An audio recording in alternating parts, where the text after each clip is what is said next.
Hello, Andrew Perker here with video report number 3. On this occasion, I'd like to talk to you about the Rollright Stones crop circle, which was reported on the 3rd of August of 2009. Now, this was made in the county of Oxfordshire, not too far away from a place called Chipping Norton, and it was made directly opposite the iconic stone circle itself, which holds quite an interesting legend about the sleeping knights. So if you have an interest in this, do Google it, and I'm sure you'll get quite a few articles regarding it.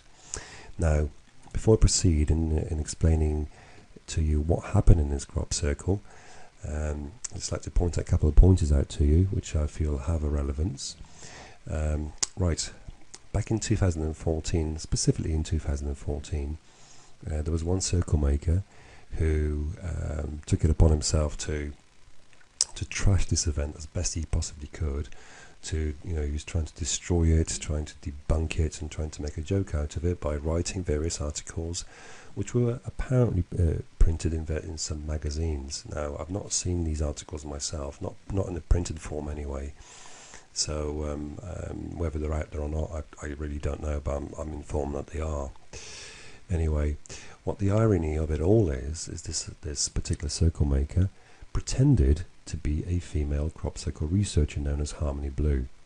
Now, what his intention here was to sort of obviously go under this alias name and trying to convince the public that cobwebs found in crop circles were some sort of residue left by paranormal entities. What an absolute lot of bull, honestly, believe you me. It's amazing what these people make up just to sort of protect the fact that crop circles are man-made. They obviously don't want you to know that crop circles are man-made. Okay, but please don't let that terminology worry you too much, because there is a bigger picture which has to be explored in detail, which I will do my best to sort of try and catch up these video presentations, and I will do one for you as soon as possible. Anyway, so now, if you yourself want to find out for yourself about these cobwebs, then do go to a crop circle, especially if you can early in the morning. Now, if you spot a cobweb, now approach it carefully at first, okay, and then once you get sort of close by, then use your foot or your hand and disturb the area. What you will find is an awful lot of field spiders sort of scattering away, running away from the actual cobweb itself. So these cobwebs are made by field spiders, not by some spirits, spewing ectoplasm, or some aliens leaving a lot of snot behind. Absolute rubbish. It really is quite appalling to the levels these people will go to try and convince you that something special's happened in these circles. Anyway, that's besides the point. Let's not worry about that too much for the moment.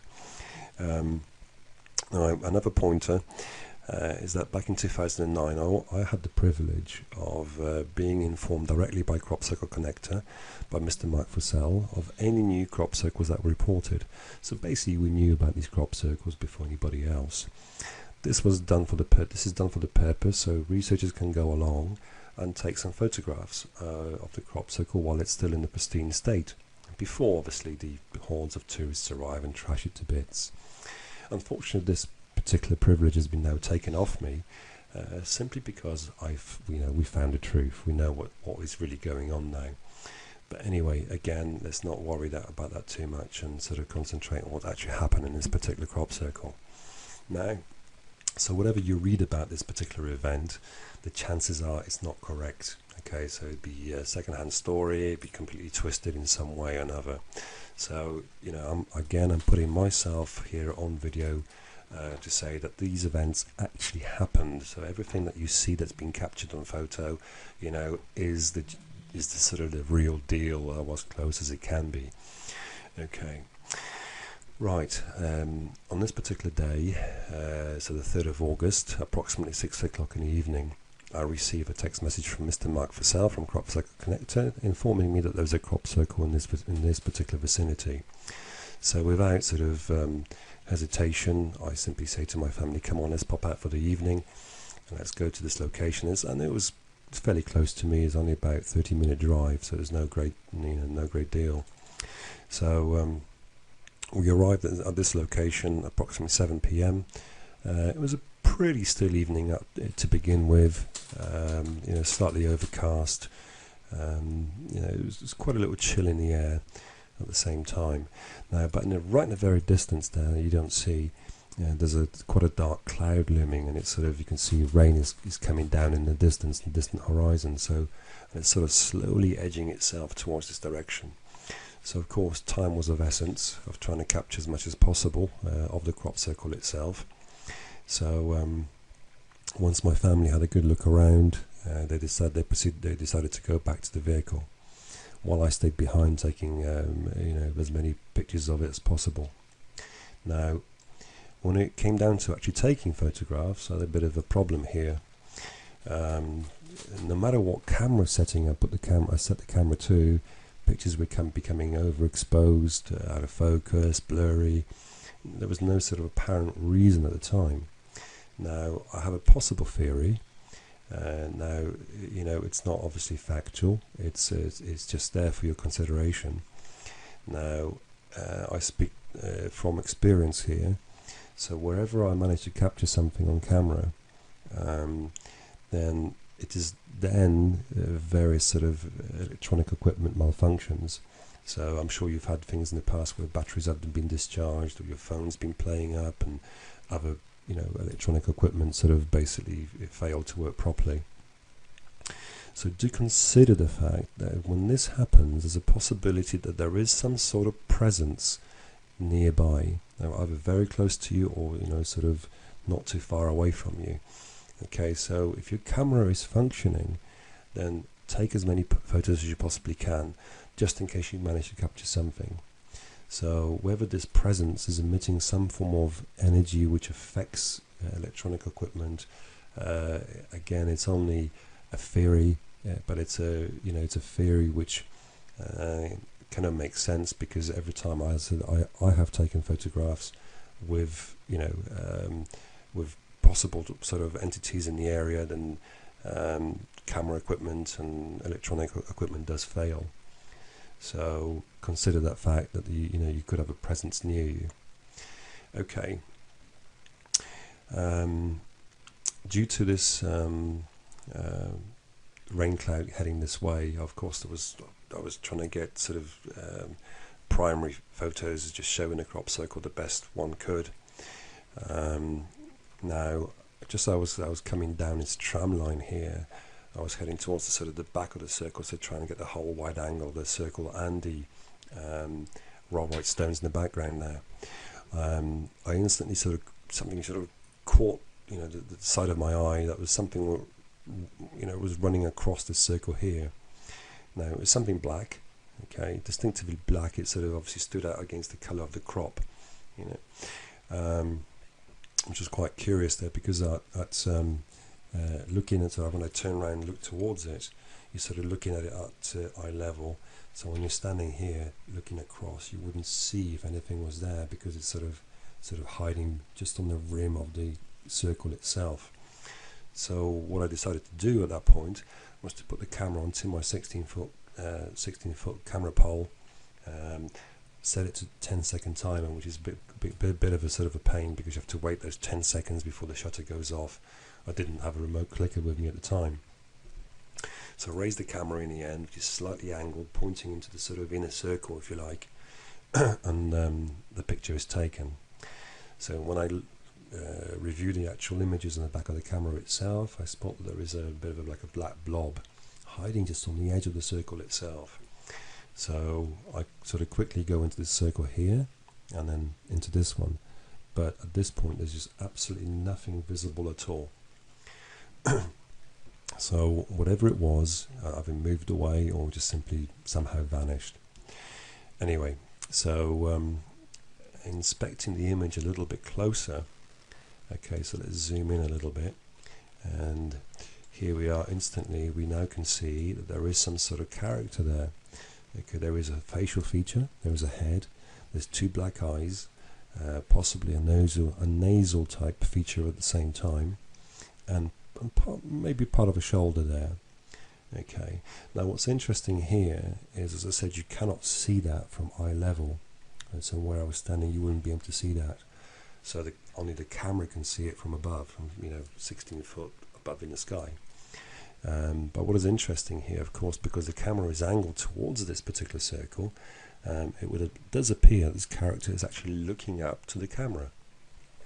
Okay, so it's not particularly hiding away from the camera, it almost wants to be seen.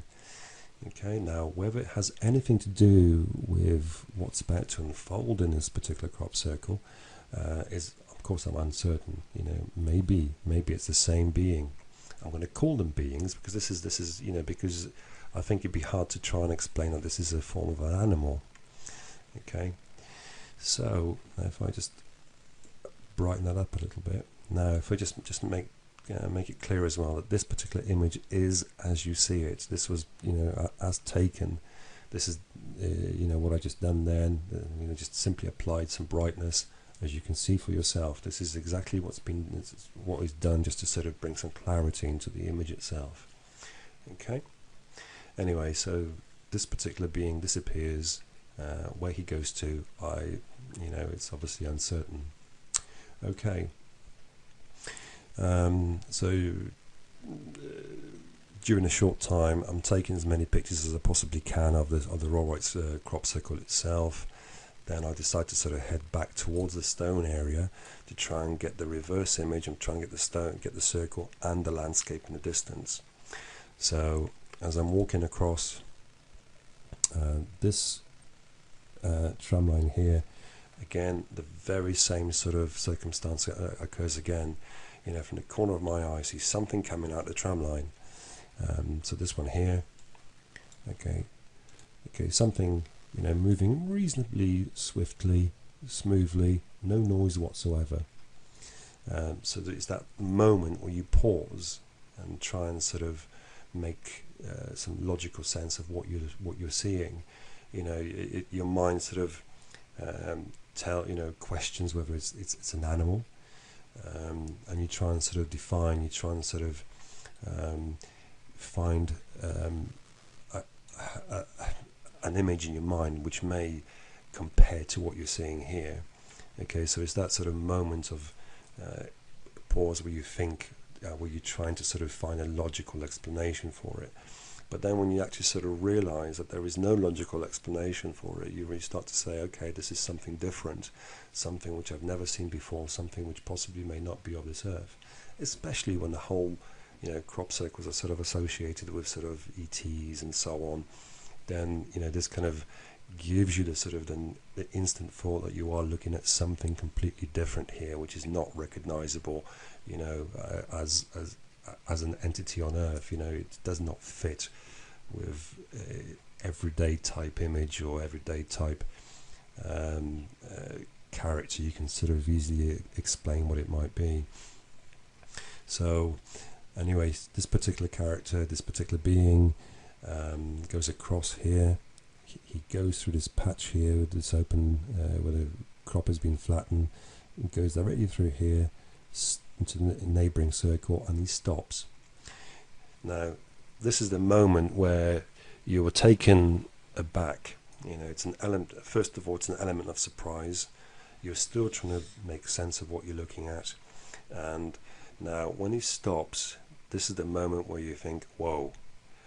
He simply then turned his head and looked directly towards me. Now, this is the point where it really becomes a situation which is absolutely priceless.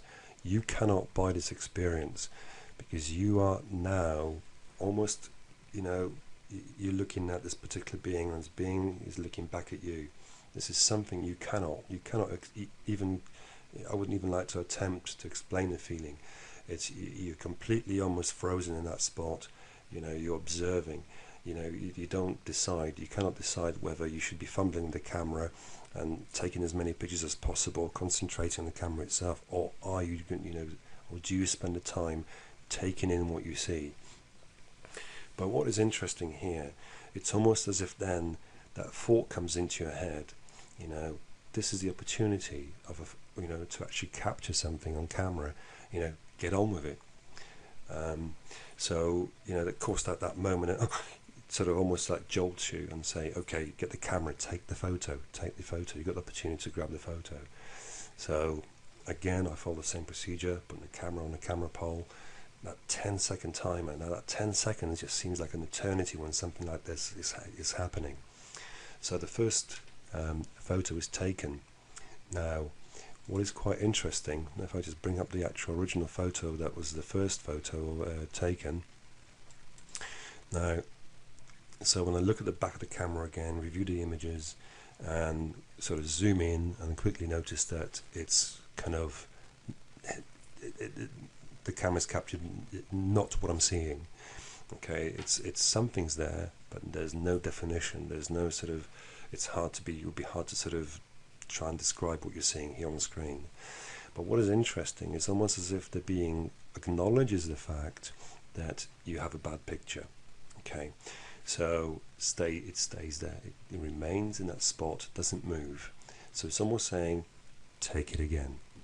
Okay, so again, I followed from the same procedure. So now we're looking at sort of just 20 seconds, just purely just to take 2 photographs. Okay, so so this is the second image. Now at the point of where the shutter went click, it's almost as if that being then acknowledged the fact, yes, you've got something this time, and then slowly but surely, okay, then disappeared up the tram line and gone. So by the time I got the camera down, I'm reviewing the images again, checking I have something this time, and by zooming in, then it sort of shows that at this time there is a little bit more definition. There's a bit more sort of outline, and it's something that you can begin to describe.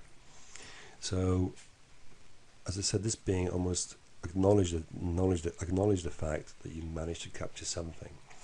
Okay, so let me just brighten up this little bit. Okay, again, this is what I do. Brighten it, add a bit of contrast, just to sort of try and get an understanding what's been captured. And here we are. Okay, so we can see that it's a being of some nature, black eyes, the round head, 2 black eyes there, sitting on the little seat here, with some sort of over there, there's a white patch here, sort of light patch there. Whether that's some sort of energy being emitted or it's some kind of light reflector, I wouldn't like to say, but you can clearly see he's sat astride this particular little craft, which appears to have that sort of frontage bowed up slightly. So it's more almost like a sitting like in like a gondola type shaped chair. Now,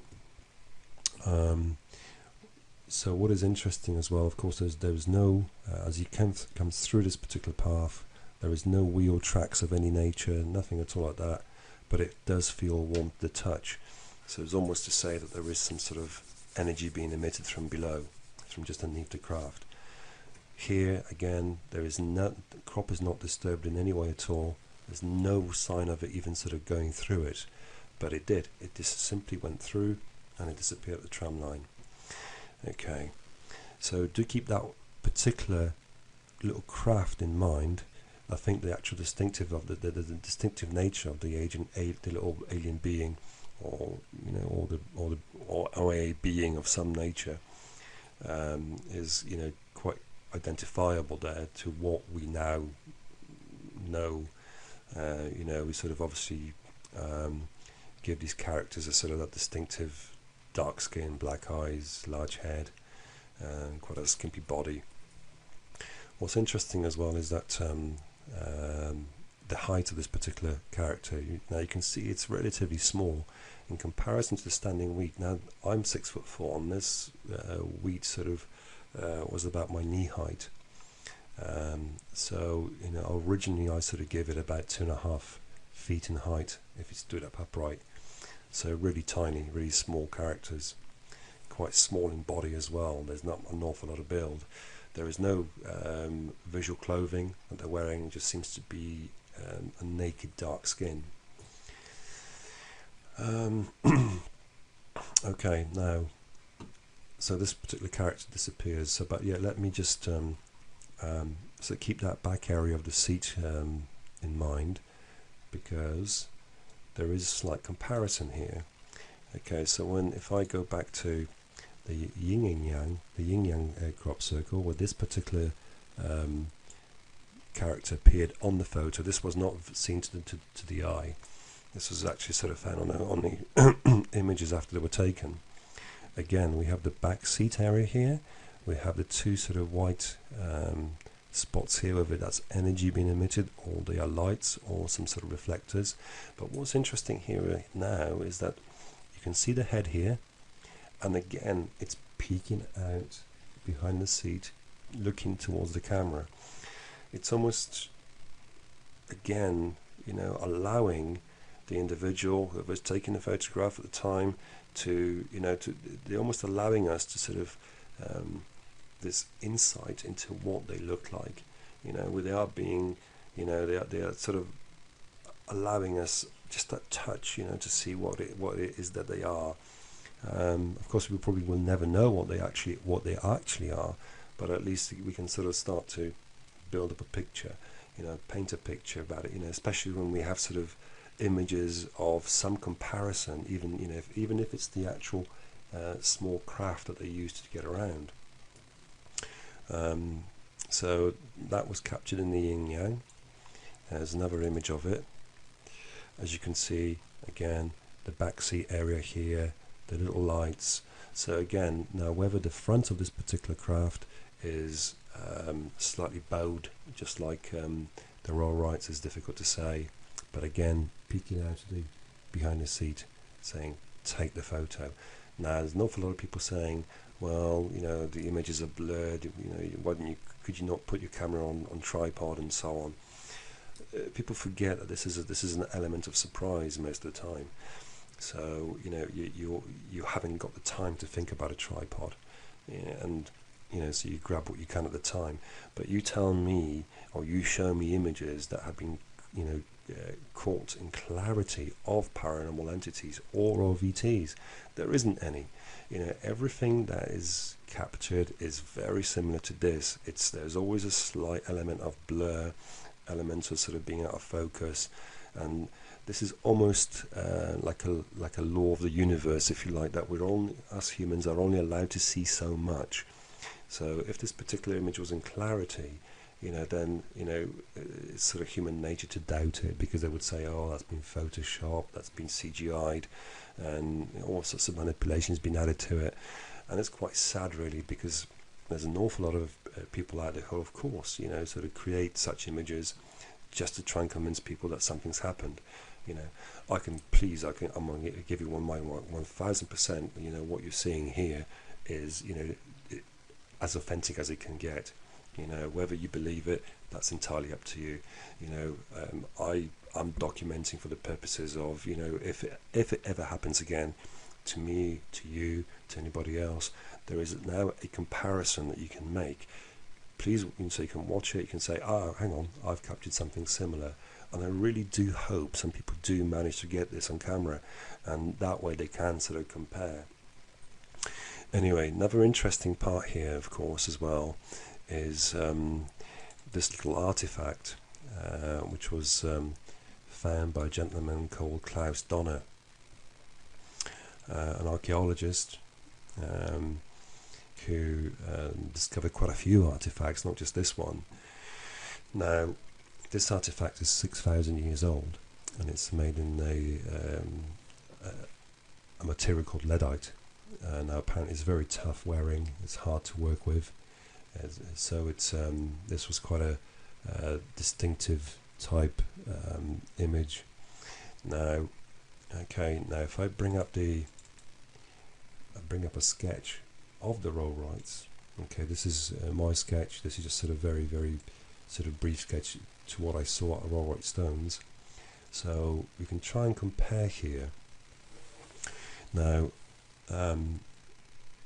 the artifact that was found by Klaus Donner is interesting as well. That Mr. Donner himself, when he first saw the artifact, he said, and on one of his video presentations, he does say quite jokingly, "I coined it the dentist chair." Now, because, you know, that's the first visual impression, so instantly you come up with, you know, something, what your mind sees. It's like me originally when I first reported the Rollrights being sat on some funky scooter. because there is no other thing to explain it. You don't know what it is, so you seek the first thing that comes to your mind. Okay, and this is exactly what Klaus Donner did. He instantly referred to this particular artifact as, and he called it the dentist chair. Now, what we have here again is the large head, okay, the head here, the round head, the very sort of large round black eyes, very similar here, the round black eyes, and now whether this particular craft it sat on is identical to this, but we're looking at it from a different angle this time, is a good possibility. So if we saw the back of it, would it actually resemble this? If Klaus Donner is actually watching this and he can confirm it for me, that'd be even better. It seems to be for some reason quite difficult to get hold of Mr. Donner through email. Yeah, so if Mr. Donner's watching, please do try and get back to me if you can, to try and see if there's a sort of comparison of what you're seeing in this sketch, whether that resembles anything at the back of this artifact. I'd love to know, because obviously that would help matters even more. So yeah, 6,000 years old. So in comparison with today's era and 6,000 years old, there doesn't seem to be a lot of difference there, a lot of cunning resemblance. So do keep that in, take all this sort of things into consideration. Certainly worth taking into consideration, as it could be a good possibility that we're looking at the artifact, and what's been sort of documented here and captured on camera could be the same thing. Okay, right, on a sort of last final note, while I was photographing this particular formation, I had a headset, I had a Bluetooth headset in my ear. Now, when I got back to the car, I realised that the headset was missing, so it obviously fell out my ear while I was sort of in there. Now, so I decided to go back to the crop circle to try and see if I can find it. So I have my phone sort of pointing towards the ground and walking around each of the circles, hoping that the Bluetooth will pick the headset up and go bleep. But it was like looking for a needle in a haystack. It was literally impossible to find it.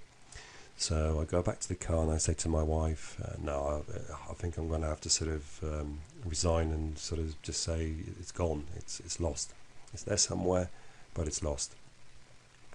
So my wife then decides, and she said, no, let me go in and see if I can find it. And that's exactly what she did. So she goes back into the crop circle. She comes into the circle here, this one here. She stands on the edge and she simply shouts out, where is it? Where are you? Just sort of as a sort of a, kind of a feel good factor to yourself, and all of a sudden, within seconds she said those words, she swears blind that something either threw it from above or dropped it from threw it from the side, and it landed by her feet, and it was drowned because it dropped because my wife sort of distinctively describes that it sort of bounced off the crop and fell back down again right by her feet. So it would sort of show that something obviously found my headset and dropped it by her feet. So anyway, when I explained to my wife what happened here and showed her the images, that was cool. That of course even sort of spooked her out a little bit more, because it would sort of, the two incidences would sort of coincide and say, well, that's the probability is that it's that little character, that little being has dropped my Bluetooth headset by her feet. She picked the Bluetooth headset up, of course. She sort of legged it out the crop circle, quite sort of spooked by it, of course. The actual headset itself, quite interesting, never worked again. It wouldn't recharge. Just that was it. It was just dead. It was just completely gone. So that's something of quite high interest. Again, there was interaction. There was distinctive interaction in both ways. my wife shouting out, "Where is it? Where are you?" And all of a sudden, this item appears. And then obviously when the being on 2 occasions will appear in the Rollright stones. Once behind the rim of the circle, looking up towards the camera, and again when he comes out the tram line on this particular craft and stops and turns his head towards the camera, sort of looking directly at you, giving us opportunity to take that photograph. Anyway, I could talk about it all day.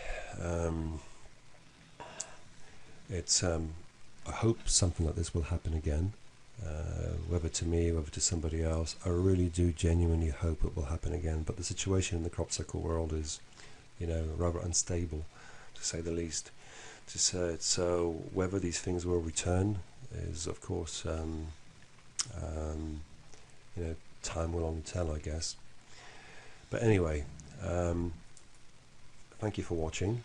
I have quite a few more of these to make. Whether you watch them or not, it's entirely up to you. They're there. As long as they're going to be sat on YouTube for as long as they, as long as they can, then that's the objective. That's the main thing. Okay, there for comparison, there for sort of future research, for anybody that wishes to sort of obviously compare and make notes. So thank you again for watching, and I look forward to doing the next one. Thank you. Bye bye.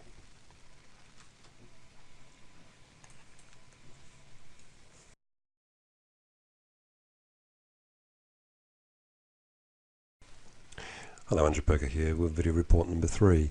On this occasion, I'd like to talk to you about the Rollright Stones Crop Circle, which was reported on the 3rd of August of 2009.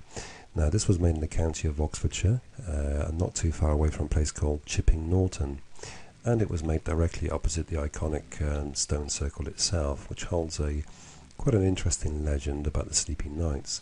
So if you have an interest in this, do Google it, and I'm sure you'll get quite a few articles regarding it. Now, before I proceed in explaining to you what happened in this crop circle, it's like the terminology worry you too much, because there is a bit of bigger picture which has to be explored in detail, which I will do my best to sort of try and catch up these video presentations, and I will do one for you as soon as possible. Anyway, so now if you yourself want to find out for yourself about these cobwebs, then do go to a crop circle, especially if you can early in the morning. And now if you spot a cobweb, now approach it carefully at first, okay, and then once you get sort of close by, then use your foot or your hand and disturb the area. What you will find is an awful lot of field spiders sort of scattering away, running away from the actual cobweb itself. So these cobwebs are made by field spiders, not by some spirits, spewing ectoplasm, or or some aliens leaving a lot of snot behind. Absolute rubbish. It really is quite appalling to the levels these people will go to try and convince you that something special's happened in these circles. Anyway, that's besides the point. Let's not worry about that too much for the moment. Another pointer is that back in 2009 I had the privilege of being informed directly by Crop Circle Connector, by Mr. Mark Fussell, of any new particular circle maker pretended to be a female crop circle researcher known as Harmony Blue. Now, what his intention here was to sort of obviously go under this alias name and trying to convince the public that cobwebs found in crop circles were some sort of residue left by paranormal entities. What an absolute lot of bull, honestly. Believe you me, it's amazing what these people make up just to sort of protect the fact that crop circles are man-made. They obviously don't want you to know that crop circles are man-made. Okay, but please don't let that term and point a couple of pointers out to you, which I feel have a relevance. Right. Back in 2014, specifically in 2014, there was one circle maker who took it upon himself to trash this event as best he possibly could. He was trying to destroy it, trying to debunk it, and trying to make a joke out of it by writing various articles, which were apparently printed in some magazines. Now, I've not seen these articles myself, not in the printed form anyway. So whether they're out there or not, I really don't know, but I'm informed that they are. Anyway, what the irony of it all is this: there's